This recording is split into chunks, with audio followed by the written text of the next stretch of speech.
Salve aí, corredores. Beleza? Vai um pão de queijo, hein? Tá começando mais um programa Fôlego. Você está assistindo ao projeto UTMB 174. Cara, eu não sei mais o que fazer, que essa Copa do Mundo tá acabando comigo. Eu sou o maior pacheco do mundo. Eu torço muito pro Brasil, muito mesmo. Mas cada jogo que eu vejo de outras seleções, a primeira coisa que eu penso é: tomara que o Brasil não pegue esse time. Tomara que o Brasil não pegue esse time. Porque, cara, nós estamos muito mal. Quarta-feira agora tem outro jogo do Brasil. Então veremos, né? Mas amigo, o mais pacheco do mundo tá sofrendo. E eu sou muito pacheco. Muito bem, semana cheia. Além do jogo do Brasil, temos muito treino, muita coisa para te mostrar. Então sai daí. Tá começando mais um programa Fôlego. Projeto UTMB 174. Diretamente aqui de Minas Gerais para todo o Brasil, para o mundo também. Roda.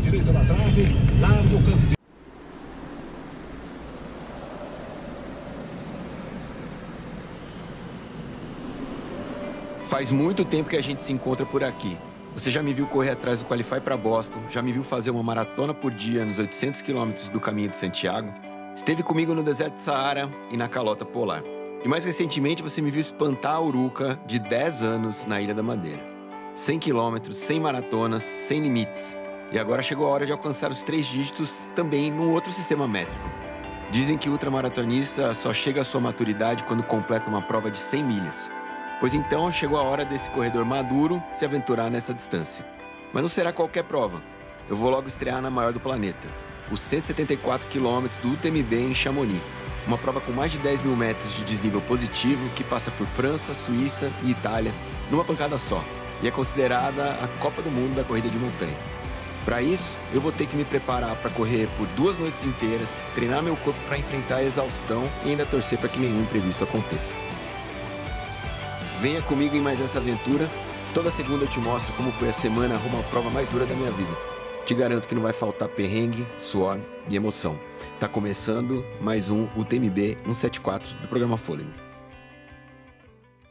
Ai, meu Deus. Bom dia. Bom dia. Bom dia. Bom dia. Ai, meu Deus. Seu loucão.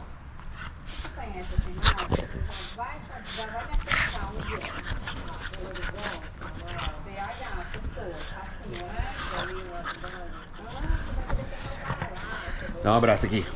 Dá um abraço. Aqui. Aqui. Dá um abraço aqui. Ah, deixa eu ver.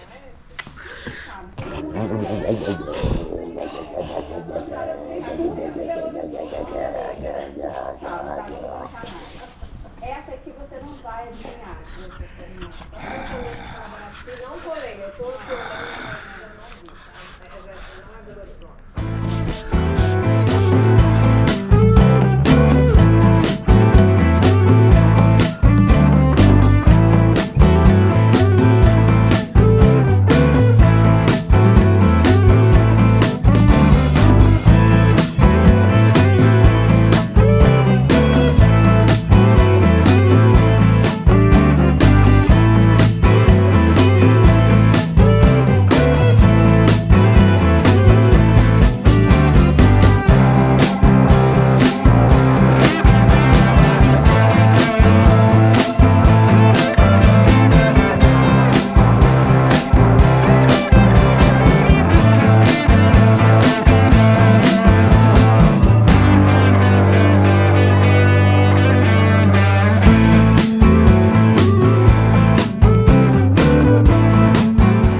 Você viu, né?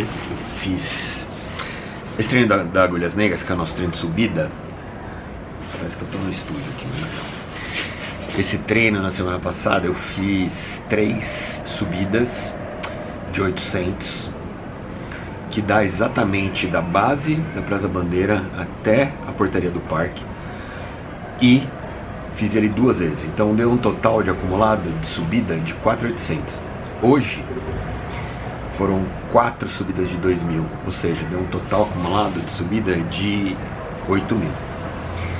Então, mostra um aumento de volume, que era normal que fosse acontecer, né? E agora são 8 semanas de volume alto, de pancada, até o TMB. Enquanto eu estava subindo, vocês não viram porque eu não mostrei, mas eu encontrei o Kiko na subida e ele falou, e aí, primeira semana? Eu falei, a primeira semana do volume. Ele falou, então se prepara. Bom, hoje foram 16 km, hoje é só uma terça-feira. E o grande problema é essa divisão, porque não é o grande volume, não é no fim de semana. No final de semana, agora eu tenho 4 horas e meia de trilha. Mas o grande problema é no meio da semana, porque você fazer um treino de 16 km numa terça-feira, deu 1h40, né, correndo, porque é um treino de 16 km na subida, então ele é lento.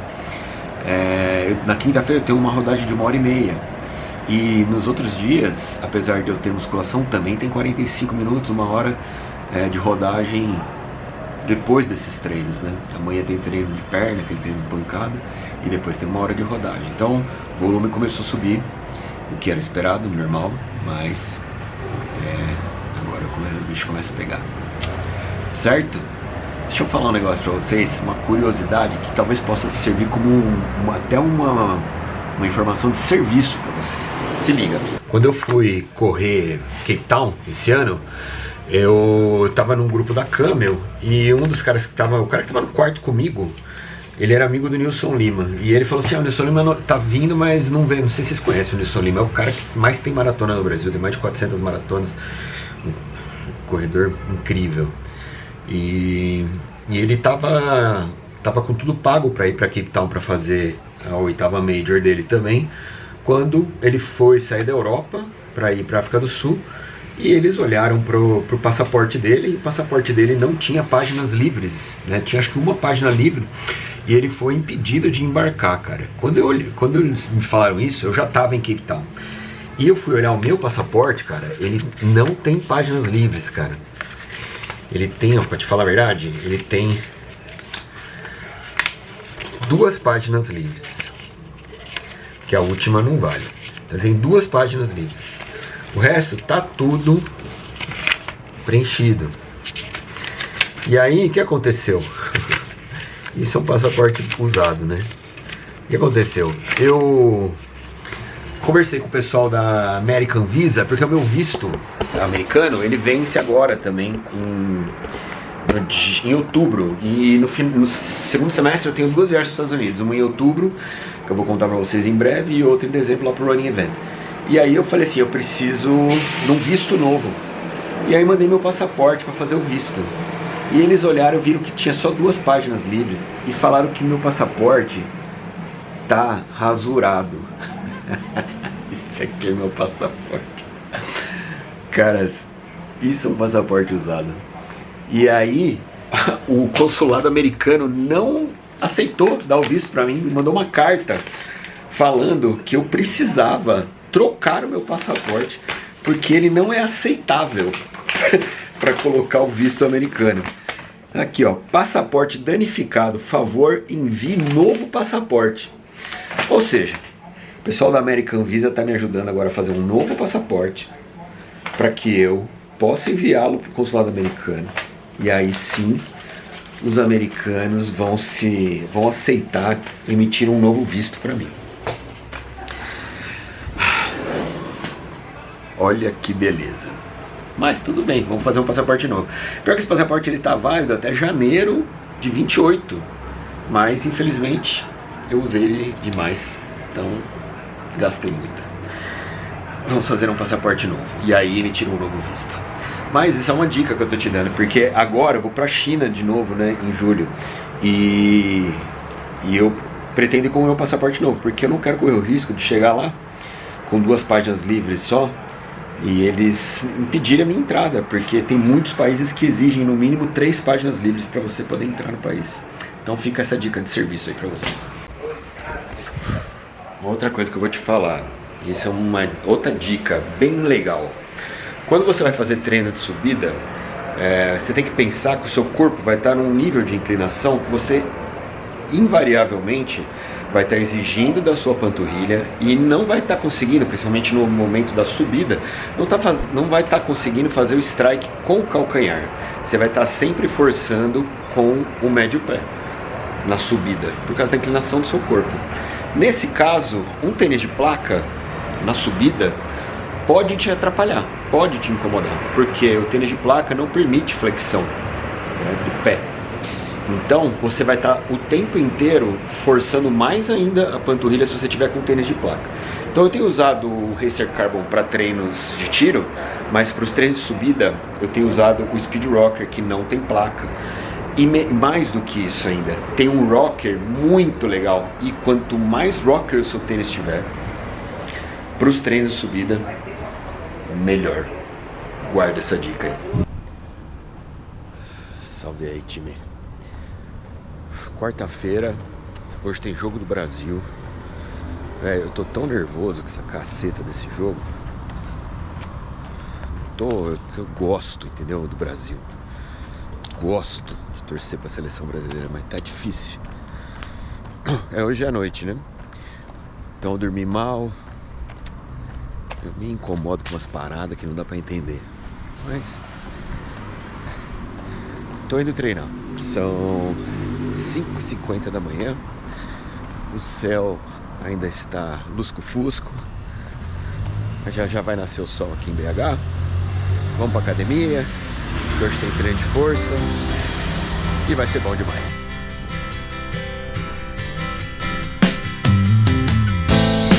I heard a ringing bell this morning,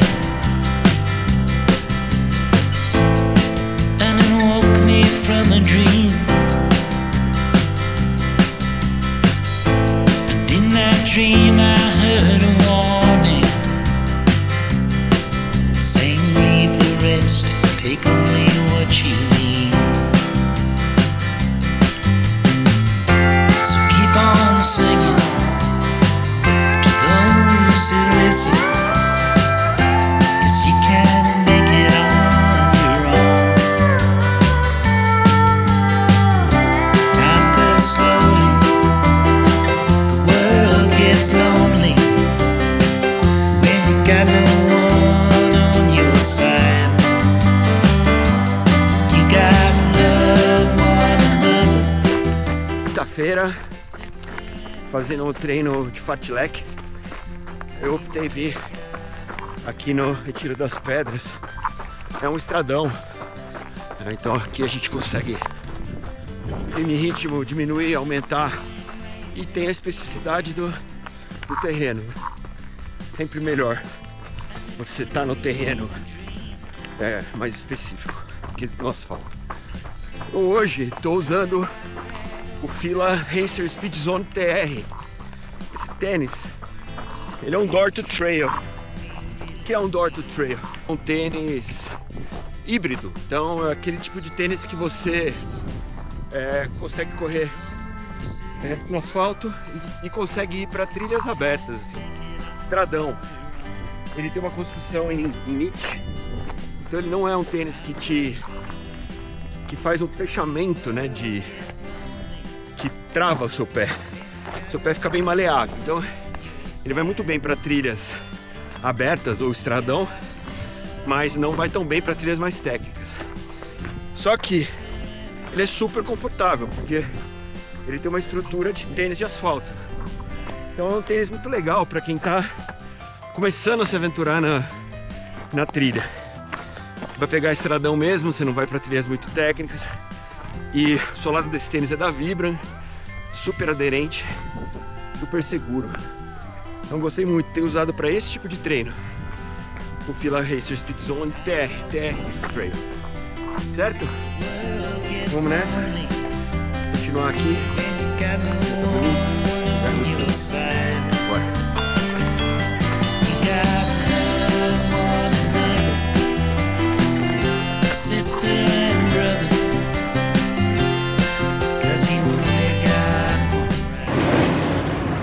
Deixa eu falar um negócio pra vocês. Nessa semana eu fiz um comentário em relação a um post que eu vi de dois influenciadores falando mais uma vez, né, que acho que é a temática mais recorrente no nosso universo da corrida, sobre a banalização das distâncias, das velocidades. É uma indignação que a gente vê muitas pessoas terem sobre o fato de hoje, no universo da corrida, as pessoas não querem mais ficar nos 5, nos 10 km, querem fazer 42, querem fazer 21, 42. E é bizarro porque esse universo de corrida, da corrida, ele mudou tanto nos últimos anos e tem tanta gente nova dentro desse universo. É um microcosmos que se multiplicou de uma maneira tão rápida e tão impressionante a quantidade de gente que tem correndo hoje, que é até presunçoso você querer ditar regras para uma comunidade tão grande. E isso me incomoda, cara, de verdade, porque no final das contas a gente tem algo que deve ser preservado sempre, que é o nosso livre-arbítrio, cara. Você tem o direito de escolher o que você quer fazer da sua vida. Se você quer começar a correr hoje e fazer uma maratona amanhã, é seu direito. É seu direito. Você faz isso com o seu corpo se você quiser. Ninguém tem o direito de te dizer o que você tem que fazer ou o que você não tem que fazer. E, infelizmente, essa galera, principalmente criadores de conteúdo para corrida, eles investem nesse tipo de conteúdo, estão banalizando a corrida, estão banalizando as distâncias. Sabe por quê? Não é porque eles estão incomodados de verdade. É porque esse tipo de discurso gera engajamento. Principalmente entre os mais novos, né? Quem está começando na corrida agora. Que fica impactado quando vê alguém começar e logo ir para uma maratona. Ou começar e querer ser rápido de um momento para o outro. Isso não é uma banalização, cara. Isso é a democratização da corrida. O nosso universo cresceu tanto, tem tanta gente nova fazendo parte do mundo da corrida hoje, que é absolutamente inviável a gente querer ditar regras para as pessoas, cara. Cada um faz o que bem entender. E me incomoda muito, cara, quando eu vejo essa tecla sendo batida todos os dias. Não é um, nem dois, nem três, são muitos influenciadores querendo ditar uma regra para essa galera e não vai ditar regra nenhuma. Ninguém vai ditar regra nenhuma. O universo da corrida antigamente, ele era para poucas pessoas e era para pessoas de uma certa idade. A galera não começava a correr com 20 anos. Você começava a correr com 30, 32, 33. Eu comecei a correr com 33 anos. A grande maioria das pessoas começava a correr mais tarde. Hoje as pessoas começam a correr mais cedo. Quem influencia essa molecada não sou eu. Nem são esses influenciadores aí que ficam falando da banalização das distâncias. É a molecada, é a Manu City, são os meninos. Cara, não adianta você querer ditar regra. Não adianta você querer falar para as pessoas o que elas têm que fazer. Cada um vai acabar fazendo o que acha bom. E não é seu direito interferir no que a outra pessoa quer fazer. Então, quando você vem com esse papinho, estão banalizando a corrida, 42 é status social agora, velho, você não vai mudar o universo da corrida. Vamos deixar as pessoas serem felizes, cada um fazendo o que bem entender, certo? Esse era o recado que eu queria dar essa semana, porque estou um pouco incomodado com esse discurso, e é um discurso tão chato, velho, mas tão chato. Mano, cada um faz o que quer. Quando eu comecei a correr, eu perdi 23 quilos em 2 meses. Eu me apaixonei tanto pela corrida que com 9 meses eu estava fazendo minha primeira maratona. Eu tenho 126 maratonas, nunca tive uma lesão de corrida. Você vai falar pra mim que eu tô errado? Ah, passeado. Salve aí, time! Bom dia. Bom dia. Estamos aqui na igrejinha de Moeda. Hoje a gente tem a treino de 4 horas. A Nath tem 4 horas, eu tenho 4 horas e meia. Nós vamos fazer 4 horas e 15 então, pra ficar bom pra todo mundo. Esse treino aqui, ele é parte do primeiro loop da Boi Preto. Então a gente vai sair daqui da igrejinha de Moeda, que você tá vendo aqui atrás. Moeda Velha, vamos subir um ladeiraço, escorregadio. Vamos fazer toda a crista do fim do mundo até o Jardim de Pedra. Quando chegar lá, se der 2 horas, a gente já volta. Se não, se for um pouquinho mais pra frente, Mas a gente volta pelo mesmo caminho. Não vou fazer o loop inteiro hoje não, porque tá obra aqui na estrada, o estradão tá levantando poeira, não tô afim não. Vamos? Vamos lá. Tá animada? Mais ou menos, mais ou menos. Eu tô animado, porque a hora que a gente chegar, velho, nós vamos comer um pastel. Melhor pastel de angu com a cervejinha gelada. Do universo, melhor do Under your wing, everything is alright. Nothing ever will be quite the same. And I wouldn't say 4 quilômetros com 502 de ganho. Tava falando pra Nath, quando eu morava em Jundiaí, bom, acabou a subida, né? Agora a gente vai pegar a crista aqui. Quando eu morava em Jundiaí, eu treinava na Serra do Japi, às vezes, eu tinha que correr 15, 16 quilômetros pra fazer 500 de ganho. Nós fizemos 500 de ganho em 4 quilômetros cravado aqui. Você tá doido, velho. Bora! I wouldn't say that it's been a hard time. With you it's always easy as can be.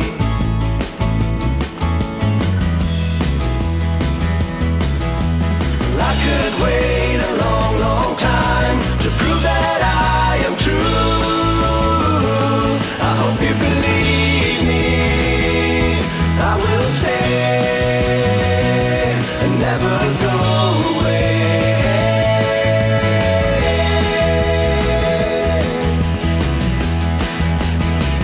Another time we could have been like strangers, turning as we passed along the street. In another place where none of this would matter, days have passed and wishes have been lost.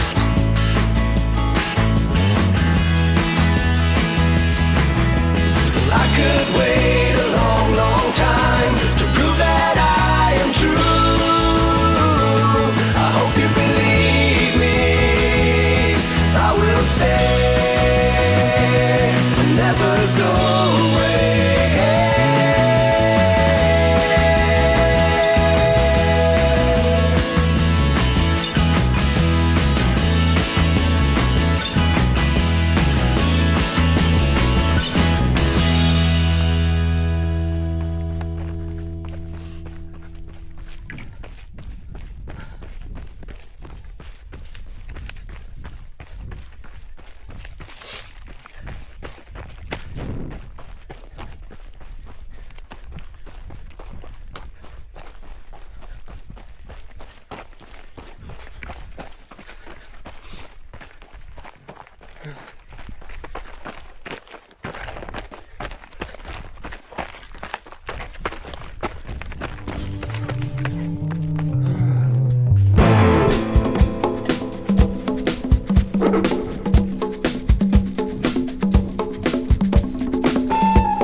Ó, 4 horas e 43. Agora chegou a hora do pastelzinho de angu. Isso foi merecido, hein? Puta merda. Você achou bom, baby? Ótimo. Tá entregue, mais uma semana.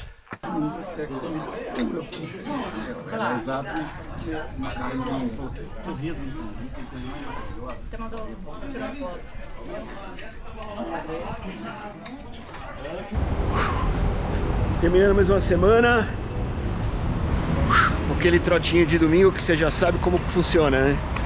É pra treinar seu corpo a correr cansado. Muito bem. Pô, essa semana foi uma semana muito produtiva. Eu tô batendo hoje 75 km e semana que vem tem terras altas. Só na prova serão 60. Então eu devo passar dos 100 km na semana que vem. Vai ser uma semana bem dura. Eu vou terminar a conversa de hoje voltando naquele assunto que a gente falou quando eu tava lá em casa.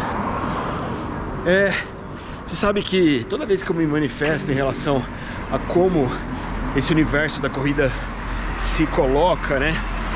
Toda vez que eu faço uma afirmação e falo um pouco sobre a minha maneira de pensar, eu tô suscetível a receber crítica, né?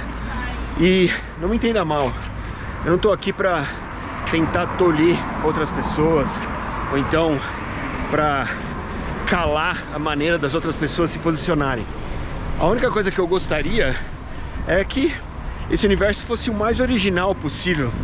Essa semana passada eu estive lá na Cris Guzmán, né, participando do podcast dela, Corre Aqui, que é muito bom. E a Cris, quando eu tava lá, ela me falou da teoria da pasteurização. E nessa semana ela repostou essa teoria pelo Instagram. E é uma teoria muito legal. Ela fala, cara, o mundo tá pasteurizado. Qualquer restaurante que você for vai ter uma entrada de burrata. Qualquer lugar que você for tomar um café da manhã super valorizado vai ter um toast com abacate. E é isso. A verdade é essa teoria da pasteurização da Cris é a minha teoria do chutney. Eu sempre falei isso. Qualquer restaurante que você vai ver lá um prato com chutney de alguma coisa. O que é um chutney? É uma geleia. Por que fala chutney? Porque é trendy. Porque as pessoas acham que ao falar chutney, em vez de falar uma geleia, elas vão vender mais aquele prato. E é o que está acontecendo com o nosso universo. As pessoas se posicionam todas da mesma forma, falam todas a mesma teoria, todas elas se posicionam de modo a não revelar quem são de verdade. Por quê? Porque elas sabem que ao fazer isso, elas conseguem o engajamento orgânico que elas desejam. E isso transforma o nosso universo num universo pasteurizado, em que você não vai ver nada diferente de outras pessoas. E os criadores de conteúdo acabam se tornando apenas replicadores de conteúdo. Então, cara, esse manifesto dessa semana é por um mundo da corrida mais heterogêneo, mais genuíno, que as pessoas realmente falem o que elas pensam e não o que todo mundo está falando. Que as pessoas se posicionem, se abram, mostrem quem elas são de verdade. Porque enquanto a gente ficar nesse papinho de estão banalizando a corrida, todo mundo falando a mesma coisa, a gente não vai chegar em lugar nenhum. Você percebe? É sempre mais do mesmo, mais do mesmo, mais do mesmo. Bom, foi isso. Espero que você entenda. E gostaria de saber a sua opinião também. Pode colocar aqui embaixo. Valeu, a gente se vê na semana que vem. Abraço pra você, até lá. Tchau.